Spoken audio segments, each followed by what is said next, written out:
जिस जंग का ऐलान मोदी शाह के इशारे पर आनंदीबेन पटेल ने किया था, उसका जवाब 2 दिन बाद ही सही लेकिन मिल गया है। योगी आदित्यनाथ की तरफ से किसी और ने नहीं बल्कि मोदी शाह के खिलाफ आरएसएस चीफ ने मोर्चा खोला है।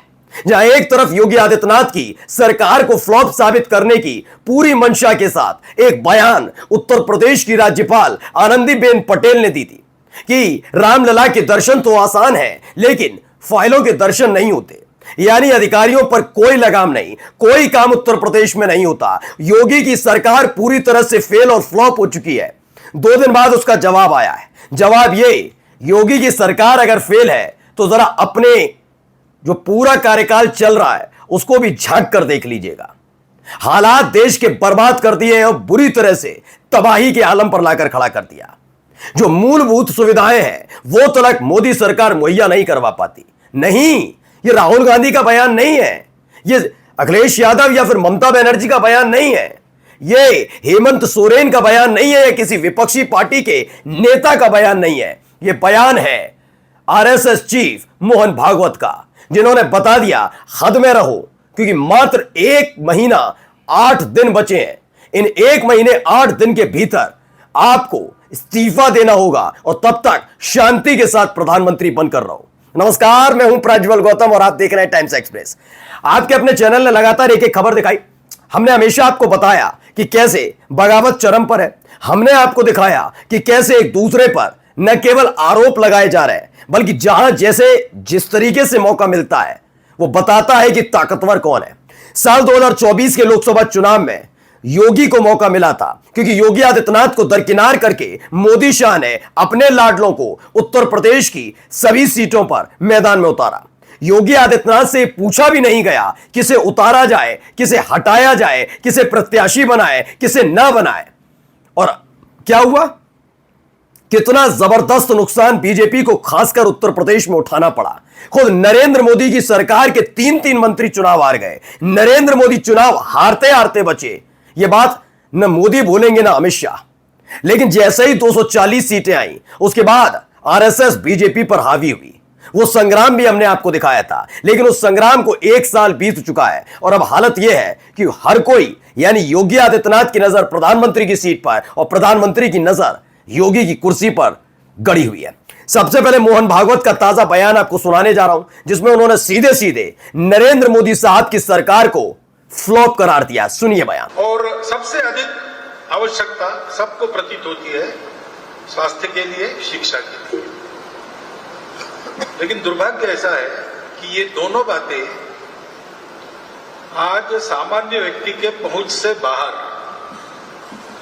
और उसके आर्थिक सामर्थ्य के पहुंच के बाहर, यानी सहज सुलभ नहीं रही और सस्ती भी नहीं रही। तो खुद सुनिए, आरएसएस प्रमुख मोहन भागवत खुद मान रहे हैं कि बीजेपी की सरकार में शिक्षा और स्वास्थ्य जैसी मूलभूत जरूरतें भी आम लोगों को नहीं मिल पा रही हैं। मोदी सरकार ने सरकारी स्कूल और अस्पताल को बर्बाद करने में कोई कसर नहीं छोड़ी है और प्राइवेट स्कूल और अस्पताल को लूटने का पूरा मौका दिया। यह आरएसएस चीफ का बयान है। मैंने बताया इससे पहले आपने कभी इस तरह की भाषा शैली का इस्तेमाल होते हुए नहीं सुना होगा। यह पिछले 1 साल से ज्यादातर प्रबल तरीके से चीजें निकल रही हैं। उसके पीछे की कई कहानियां हैं। बगावत सिर्फ इस बात के लिए नहीं है कि तुमने हमें दरकिनार किया था और अपने आप को बीजेपी का सर्वे सर्वा मान रहे थे, बल्कि इसके पीछे की कहानी यह भी है कि आप अपने आप को पार्टी से और देश से ऊपर मान रहे थे।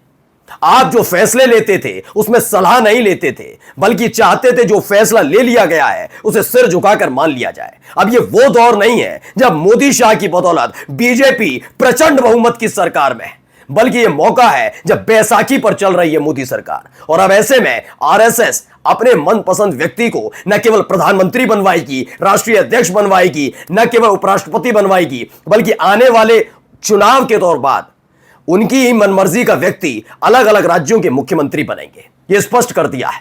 और अमित शाह की राह इतनी आसान नहीं है। हमने थोड़ी देर पहले आपको खबर दिखाई, अमित शाह के लिए बैटिंग कर रहे हैं नरेंद्र मोदी, और इसके लिए पहले उन्होंने एक पॉडकास्टर के थ्रू अपने लाडले निशिकांत दुबे के माध्यम से योगी आदित्यनाथ के कद को छोटा करने की कोशिश की थी। याद है वो पॉडकास्ट जिसमें निशिकांत दुबे झारखंड के गोड्डा से बीजेपी के सांसद क्या कह रहे थे जब पॉडकास्ट करने वाले ने योगी आदित्यनाथ के बारे में पूछा था। हाँ, लोकप्रिय है, लेकिन क्या लोकप्रिय देवेंद्र फडणवीस नहीं है, हेमंत बिस्व शर्मा नहीं है? यह हर कोई जानता है बीजेपी में कि देवेंद्र फडणवीस और हेमंत बिस्व शर्मा उस कद के नेता नहीं है जिस कद के नेता योगी आदित्यनाथ है। यह हर कोई जानता है। आज भी अमित शाह उस कद के नेता नहीं है जितने योगी आदित्यनाथ है बीजेपी में। मैं वैसा नहीं कर रहा कि पूरे देश के अंदर है, लेकिन फिर भी निशिकांत दुबे ने स्पष्ट कर दिया था कि योगी आदित्यनाथ को वो और उनका गुट कहीं नहीं तोलता। उन्होंने बताया कि उत्तर प्रदेश में जो सरकार बनी वो योगी की बदौलत नहीं बनी, वो बनी है मोदी जी की बदौलत, और अमित शाह को सबसे लोकप्रिय नेता बता दिया। उसके बाद चर्चाएं चलने लगी कि क्या योगी आदित्यनाथ को बिल्कुल दरकिनार करने की कोशिश अब भी चल रही है। इन सब के बीच काशी का दौरा होता है। वो काशी के दौरे की हमने वीडियो दिखाई, क्योंकि उससे पहले जब नरेंद्र मोदी साहब बिहार जाते हैं तो 2 उनकी जनसभाएं और 1 रोड शो, उसकी वजह से फजीयत होती है। रोड शो में भीड़ नहीं होती, जनसभा में भीड़ नहीं होती। फिर से जाते हैं, जनसभा के जरिए एक बार फिर से मन टटोलते हैं कि क्या बिहार की जनता उन्हें पसंद करती है, क्या बीजेपी के नेताओं में इतनी ताकत है कि वो भीड़ इकट्ठा कर सकें नरेंद्र मोदी साहब के लिए। लेकिन नहीं, भीड़ जो इकट्ठी की गई थी उसने खुद पोल खोली कि आंगनबाड़ी कार्यकर्तियों से साफ तौर पर कहा था कि आपको आना है, पहुंचना है, और यूनिफॉर्म में नहीं आना बल्कि सादा कपड़ों में आना है, जिससे साबित किया जा सके कि इतने बरस बाद भी नरेंद्र मोदी का जलवा है। ये पोल खुलते ही सीधे दौड़े दौड़े काशी पहुंचे। कम से कम बनारस की जनता, वाराणसी की जनता हर बार की तरह उनका दिल खोलकर स्वागत करेगी। योगी आदित्यनाथ के साथ तस्वीरें खिंचवाई, लेकिन यही खेल हो गया। हमने तस्वीर आपको दिखाई थी जब वाराणसी पहुंचे थे। उसके बाद जब भाषण शुरू हुआ तो जो भीड़ वहां पर इकट्ठा हुई थी वो छोड़ छोड़ कर जाने लगी। यह फजीयत के तौर पर था। जैसे ही पहुंचे दिल्ली, आनंदीबेन पटेल ने एक बयान दिया जिसने साबित कर दिया कि मोदी और शाह अब बहुत बुरी तरह से योगी आदित्यनाथ से नाराज हैं। पहले सुनिए वो बयान। अयोध्या में राम मंदिर के दर्शन करने के लिए कहां से लोग आते हैं,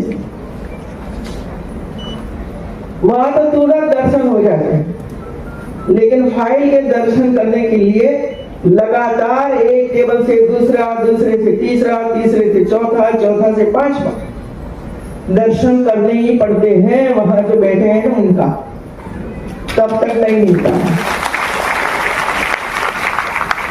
आप ये भी कह सकते हैं, हर बार की तरह मैं यही कहता हूं कि अधिकारियों के लिए कह रहे हैं, वो अधिकारियों के लिए कह रही हैं कि भाई रामलला के दर्शन करने आसान है, लेकिन फाइलों के दर्शन करने बड़ी मुश्किल है। लेकिन मैं फिर कहता हूं कि जब उत्तर प्रदेश में कोई अच्छा काम होता है तो क्यों कहा जाता है योगी आदित्यनाथ ने ये कर दिया, वो कर दिया? वो भी तो अधिकारी करते हैं। जब अधिकारी पर यह आरोप लगता है कि वो नाकारा हो रहे हैं, काम नहीं करना चाहते, तो ये जिम्मेदारी किसकी है? ये जिम्मेदारी योगी आदित्यनाथ की है। इसीलिए इसे योगी आदित्यनाथ से ही जोड़कर देखना होगा, और योगी आदित्यनाथ से ही जोड़कर देखा जाएगा, क्योंकि आनंदीबेन पटेल गुजरात से आती हैं। 2014 में जब नरेंद्र मोदी साहब देश के प्रधानमंत्री बने और गुजरात का मुख्यमंत्री पद से इस्तीफा देना पड़ा, तो उनसे नाम पूछा गया तो आनंदीबेन पटेल का नाम आगे किया था। यानी कितनी खास है आनंदीबेन पटेल मोदी और शाह के लिए, आप समझ सकते हैं। इसलिए माना जा रहा दिल्ली से संकेत पहुंचा और उसके बाद आनंदीबेन पटेल ने योगी आदित्यनाथ की सरकार को फ्लॉप करार दिया। और अब देखिए आगे आ गए मोहन भागवत, उन्होंने मोदी सरकार को ही फ्लॉप बता दिया कि शिक्षा और स्वास्थ्य जैसी सुविधाएं भी मोदी सरकार आम जनता को मुहैया नहीं करवा पाती है। 11 बरस सत्ता में रहने के बाद पूरी दुनिया को यह दिखाने की कोशिश कि भारत मजबूत हो रहा है, इन सब के बीच हालत यह है कि अस्पताल ठीक नहीं है, जो स्कूल, सरकारी स्कूल हैं, किस तरह से बर्बाद हुए हैं। ये तलवारें खिंची हुई हैं। और अब भी मैं बता रहा हूं, 17 सितंबर की वो तारीख जब 75 वर्ष के होंगे नरेंद्र मोदी, उसके बाद से हर एक दिन प्रधानमंत्री के तौर पर काटना उनके लिए मुश्किल हो जाएगा, क्योंकि योगी जो खेमा है या आरएसएस खेमा है खोलकर खड़ा हुआ है। न मोदी प्रधानमंत्री न शाह प्रधानमंत्री, अब जो आरएसएस चाहेगा वही बनेगा देश का अगला प्रधानमंत्री। नमस्कार।